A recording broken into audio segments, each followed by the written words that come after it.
Hello, everybody. I'm Len Cannon, and welcome to the ballpark.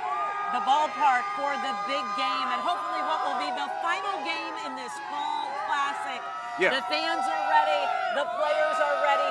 We are ready. We are on the verge of winning, quite possibly, our second World Series in franchise history. And boy, wheeling and dealing tonight, the man we need on the mound, Framber Valdez, is going to be pitching for the Astros. For the Phillies tonight, Zach Wheeler. It's going to be exciting. Astros, of course, are up 3-2 after that exciting last 2 wins in Philadelphia. We want to get it done tonight. Close the door. Get that second championship so we can all celebrate on a Saturday night. Mia Gradney, Len Cannon, and we have our team inside the ballpark. Jason Bristol and Jeremy Booth. Guys, take it away. All right, thanks so much, Len and Mia. Game 6 is here. The big news, Jeremy, Yuli Gurriel, he is no longer on the playoff roster due to the injury. Corey Lee has stepped into his place on the roster. Trey Mancini will be playing first base tonight, and then you have Christian Vasquez at DH. No Yuli after the knee injury in Game 5. How does that change the complexity of this lineup for the Astros? Changes the complexity greatly. I mean, first of all, he's been an excellent presence in the lineup the entire postseason, right? He's really come alive and done the things that need to be done. You think Yuli Gurriel would do. Leadership-wise, that's a miss. I know he's still on the bench, but having that extra consistency while you're working through the top half of that lineup is really important. So now it's Trey Mancini, no hits in 18 at-bats this postseason. Is there any hope for this guy at the plate? No, he's a big league hitter. I mean, there's always hope. The question is going to be what kind of at-bats he gets, where he slots in, kind of pitches he allows himself to get. They're not going to be afraid of him for obvious reasons, right? But any hitter in the big leagues can hit a mistake fastball. So he's going to have to be a little bit more selective to kind of work counts in his favor, not get too aggressive, and try to have a quality bat each time through. And Dusty Baker says he is hopeful Trey will make the most of this opportunity. You know, now it's Mancini's time to shine, and I feel that, you know, this is another opportunity for him to have a good series. So there is Dusty Baker again. Trey Mancini playing first base tonight. Also, the Astros, we focus so much on Mancini and his offensive struggles. Defensively, he showed that he can pick it in Game 5 with that great play in the 8th inning. So overall, what kind of defender is Trey Mancini? Well, the play in Game 5 in the 8th inning to honestly save the game, it's only one of those game-saving plays, was one that's just a reaction play. You can't work on that. You can't practice it. It does show that he's got some ability to play the position. Yuli Gurriel, on the other hand, is a plus first baseman. He's a plus defender. He makes his infielders better. He'll save balls in the dirt. He plays down the line. He's a former shortstop on the world stage. You know what I mean? So it's not anything where you can kind of replace that on the defensive side too. The best thing that Trey Mancini can do is contribute where he needs to contribute. It's the best thing he can have is good reads and first step and be able to react to throws and kind of give his infielders some confidence. And then again on the other side to make sure that the team continues to believe in him. And that's really important because you have who on the mound? You have Framber Valdez. Framber Valdez is a ground ball machine, so you're going to need that defense at first base. Yuli is so good at, as you said, picking balls out of the dirt. That's something that's going to be really worth watching. Is this Astros defense, how does it change, if at all, with Mancini at first? Yeah, well, Valdez, not just a sinking fastball, but how many strikes, right? He's a strike thrower. He's going to work ahead. That sinking fastball, also all over baseball, he's going to work with that. To be able to react, to be able to pick and anticipate, as well as make your infielders better, is a big key to playing first base. And people forget how tough that position is to play. Until you've done it, there's a movie out there, Moneyball, years ago, where Scott Hatterberg is kind of acquired from the Red Sox, play first base for the A's, and it's going to be easy. You know, it's incredibly hard. It's very difficult to do. So Mancini's going to have to step in and help the club all the way across. And Christian Vasquez at designated hitter, I think a lot of people have been just saying, what is up with this DH spot? There's been no production. I mean, Dusty has gone through Aledmus Diaz, Mancini, David Hensley, and I imagine Christian Vasquez, you couldn't use him because with the DH spot, if something happens to Martin Maldonado, you move Vasquez to catcher, and then the DH spot is then the pitcher. So Vasquez as a designated hitter, he's been a catcher and a hitter on a championship ball club. So that is going to be interesting to see tonight as well. Yeah, he's in here to try to strike some lightning. I mean, you don't want to burn a defender like that as your backup catcher. Maldonado's playing, but in a situation like this where it's been such a revolving door, it's not like he's going to do any worse than that position is done. Give him a chance to get some at-bats. He might need them. How interesting it could be that in Game 6 of the World Series, in what could be a World Series championship, imagine if James Click's 2 deadline deals contribute. That would show he did his job if Mancini and Vasquez come through big tonight. Yeah, it's an exclamation point on the season. He did his job for acquiring what they needed to this point. Mancini's a backup DH first baseman, and that's what he's doing. Vasquez is an everyday guy that is here to spell Maldonado, who's been a defensive leader and emotional leader of this club. They've done their jobs. They've produced some wins and some key situations. You know, the interesting part is going to be if Corey Lee gets in the ballgame. That's going to be different. He hasn't been, I know he's been here. He hasn't really been on the roster most of the year. Now he's going to be thrust into the World Series. If you need an extra guy, he's the guy. That's going to be something to watch. I think that might take like a 14-15 inning game for Corey Lee to be in. You never know what can happen. We wouldn't think, 2 nights ago, Yuli Gurriel wouldn't be playing, and he got knee in the head and has a knee issue. So when it comes down to experience in this situation, it goes kind of like using your relievers. You don't want those relievers to be cold and on the shelf. You want guys to be fresh so you have more options. So if Corey Lee gets in the ball game, that's going to be something to watch both defensively and offensively. All right, so we are on the Phillies side of the field. Now let's send it over to the Astros side of the field where Matt Lucy and Danny Gutierrez are standing. Guys. All right, Jason, well, the big hubbub over here is George Strait just walked through the dugout, and that's where the fans were clamoring to get pictures. One guy, I got to tell you, he was smart. He had trading cards taped to a big card and got 4 trading cards signed by George Strait. I think he got 8 because it was double-sided. Yeah, so George Strait is going to yell play ball before the game tonight, and we all know Mattress Mac is going to be throwing out the first pitch, so it'll be fun tonight. Oh my gosh, it's fun. The electricity in the air, you can feel it already. I've got goosebumps. I don't know about you. The guys were just talking about, wouldn't this be interesting? James Click talked about doesn't have a contract for next year. 2 of his big acquisitions at the trade deadline, Christian Vasquez and Trey Mancini, could they play a major role? Trey hadn't done anything. Here's the interesting thing. After the game they won, Game 5, Trey Mancini, I was getting a reaction from him about the play he made. He stumbled, but he stopped the ball and made the play. First thing he did was apologize to the fans and his teammates. I'm sorry, I should have been better hitting the baseball. It's the worst slump I've been in my life, but that's the kind of guy he is. You know he's excited about this opportunity tonight. Yeah, absolutely, and you root for people like that, right? We all know his backstory about the cancer fight, and he's finally playing on the big stage, and boy, he really came through defensively, didn't he? And if he can only come up with a big hit with a guy in runners and scoring, I think this whole building would be like cheering for him. Not just the team, but for him personally, because a guy like that apologizing to a fan base like that, you don't really see that often, so I'm definitely rooting for Trey. And Christian Vasquez, I like his stick. Now, Framber Valdez, he'll be on the mound tonight. Framber has been nails. Man, he got things turned around in Game 2. He has been great this season. Yeah. Not just, that's not hyperbole.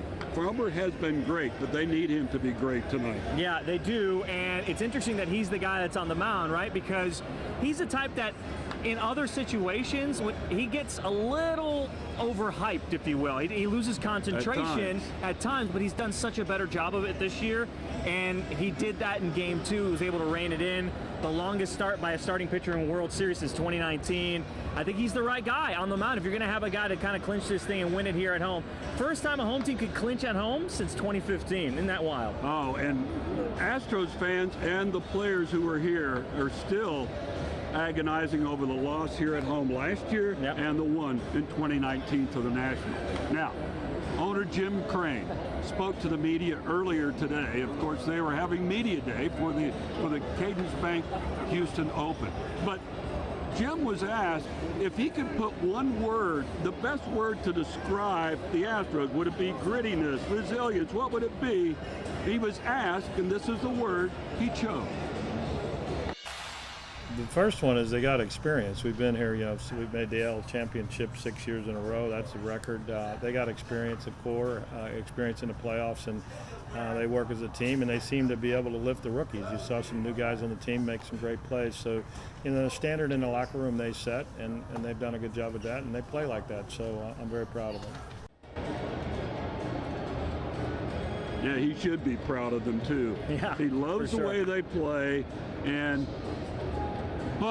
they've done just about everything he's asked of them. Right. And can they do it tonight? Can they get the job done is a big question. Yeah, one of the most underrated things about Jim Crane and his ownership since taking over the Astros, and I don't know, I mentioned this to a couple people, and they're like, oh my gosh, yes, is that he changed the logo back to the orange and blue. Can you imagine these runs without orange and blue, that brick red? I just feel like the orange and blue fits this organization so much better. I know it's something in the past, but I look around and this city is wearing the H with the star all the time, and it's so, this city is captivated by this team, and I know they want to see this end tonight, as well as all of us. We want to see this end tonight. I know Alex Bregman put it the best.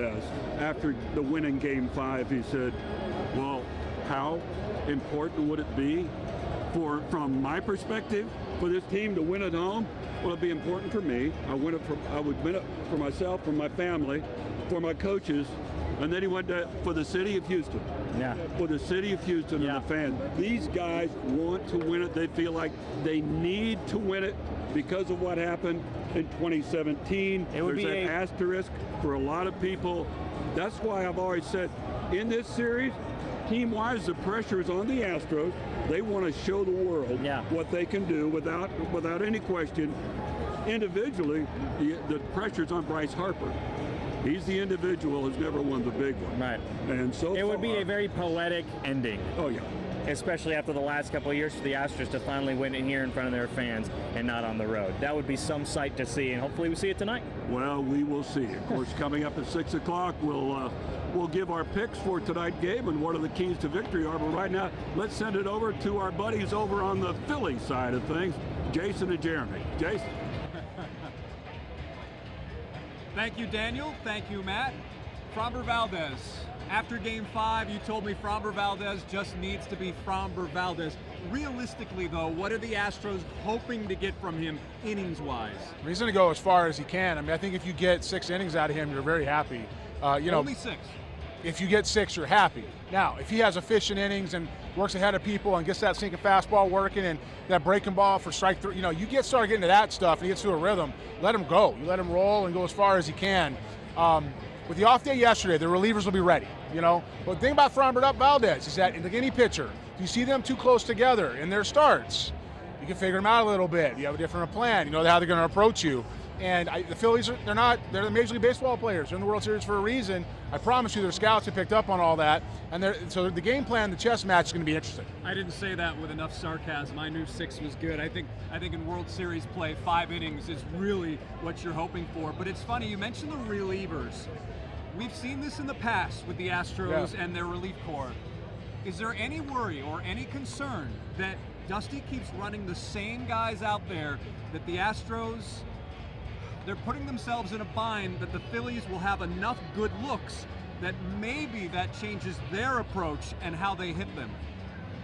That's a yes. That's a yes for Jeremy.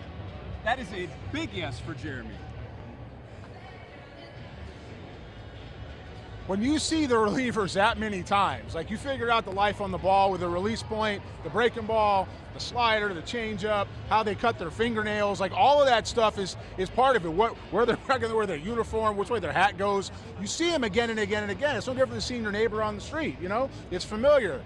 When you're in a box and the advantage is always with the pitcher, remember 70% or 30% success rate for a hitter, 7% for the pitcher means you're doing your job. Right? That's Hall of Fame. So to be able to get that far, you see these guys again and again and again. Yeah, the familiarity is going to matter.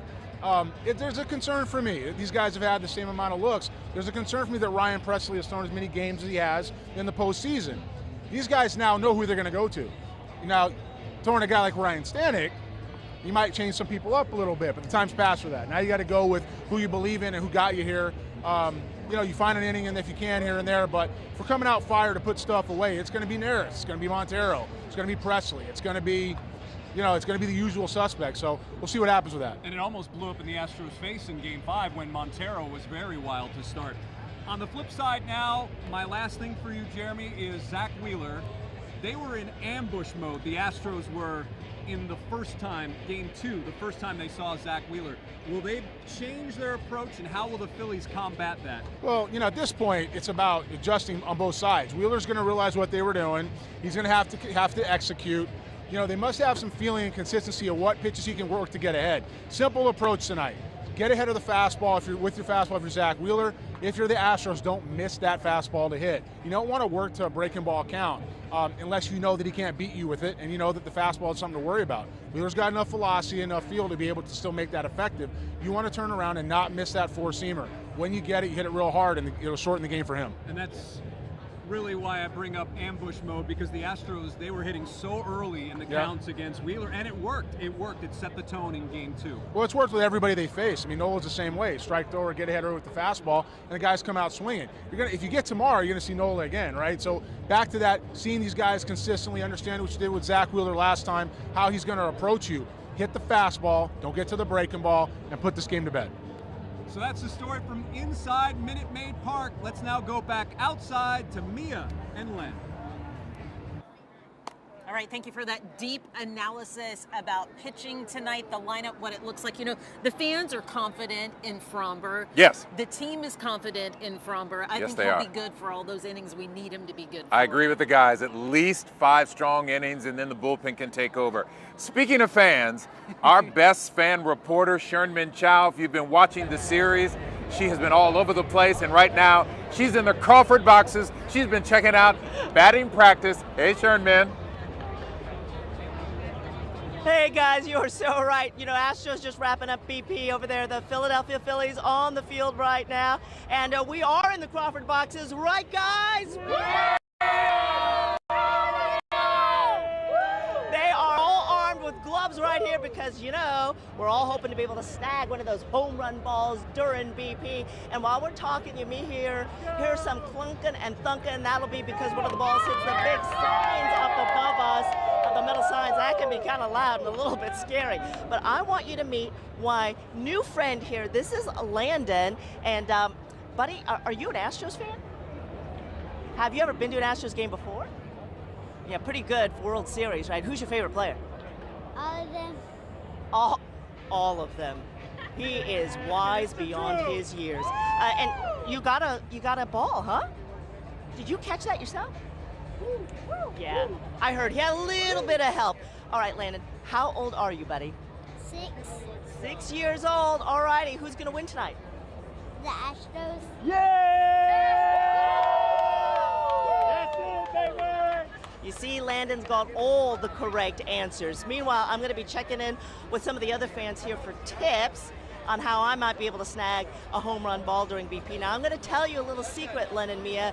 It was last year during the World Series in Game 6. We were here at home, and I did get a BP home run ball, so I'm going to see if I maybe can repeat some of that good luck. Guys? Oh. Nice. We know she has the catching skills. Yes, yes, we know. A student of the game, our own Sherman Chow, bringing you the action up close and personal. I love it. Thank you so much, Sherman. And so we've been talking about fans. Perhaps the most well-known fan, especially in the last few days, is our own Mattress Mac. We saw him walk by about 20 minutes before we went on the air, and he was being bombarded with fans who were walking up and down the street. Hey, Mac, we love you. Yeah. Because of that incident in Philadelphia, you know, when he had a few choice words for Philly fans. Well, he had to check. He'll never live it down, and we love him for it. Yeah, fans really have taken that and embraced Mac for it. We've seen them with T-shirts that they've had made since the incident. All in good fun down here. Mac went gangster. Everybody knows if you haven't seen the video. Yes. But, you know, fans showing their fan spirit, right? Whether it's Mattress Mac version style, whether it's more classic with their jerseys. That's what fans here close to Minute Maid Park are doing as they head in. But we know there are thousands of fans elsewhere in the city ready to watch tonight's game. Let's check in now with Maria Aguilera at Carbach Brewery for a watch party there. Hey there, Maria. Hi, Len and Mia. Well, beautiful here. It's a little calmer right now, but fans are very excited for Game 6. They are hoping that the World Series ends tonight. And while it is a little calmer here at Carbach Brewing, for now, we are expecting a bigger crowd a little bit later. I know you hear that live music right now. This is a family-friendly place, so people are bringing their kids. They have their dogs here, of course. They all have their Astros gear, and they are really looking forward to tonight's game. People are eating, they are enjoying themselves, and of course, they say that they are confident that the Astros are winning the series this year. They got the mojo on their side after winning in Philly, and so I think they can do it tonight with the home support. So that's my goal. This is a city that's filled with people that are committed to the community and helping people have a great time. I think the Astros are just symbols of that. There's so many great symbols. I'm excited about the whole city. And I know fans here are hopeful tonight, and I am too. I'm hoping the Astros win as well. So right now, after the live music, they're going to play the game, and we are going to stick around here and have a lot more for you later tonight on KHOU. Back to you. Yeah, hopefully that watch party turns into a championship series celebration. We can only hope so. We're actually hopeful for a long night here because we're ready to party and celebrate what will hopefully be our future champions. Yeah. We're all over the place tonight. Me and I are right across the street from home plate. We've got Shern Min in the Crawford box. Our sports team is on the field. Zach Tawatari outside the stadium as well. He's talking to fans tonight. Hey, Zach. That's right, guys. We're at the corner of Texas and Crawford. This is one of the more popular places for fans to come into the stadium, and we've seen people getting here early, like Patricia here. And Patricia, I want to ask you, we were just talking a little while ago, what's going to happen tonight in one word? Astros are winning tonight, taking it all. Why do you think that that's the case? It's a superior team. You got the spirit of the city, and we're going to win all. What has it been like for you watching this series so far? It's been a really great year. We've had a party every single night for the Astros. Everybody's interested. Everybody's excited. We're going to take it home tonight. And finally, where are you going to be sitting tonight? In there. I don't know where our seats are. Somewhere? In there, yeah. That's all that matters. So hopefully you're going to prove that we are the best. Well, there you go. Hopefully you're going to be able to soak it all in tonight and watch a celebration on the field, right? Yes, all right. Go Astros! And hook 'em horns. Thanks, Patricia. We appreciate you. Thank you very much. So, guys, people have been coming in. Like I said, we're still a little ways to first pitch here, but we've seen a lot of people already very excited for this game tonight, and we are, of course, going to be out here all night waiting for these fans, waiting to see what happens, and hopefully they're going to be able to celebrate a world championship. So for now, we'll send it back to you. Yeah, you can't blame them for getting out here so early today and really wanting to soak up and live in and enjoy every moment of this World Series run. It's been quite the postseason after all, and what a way to hopefully end it tonight. We can only hope so.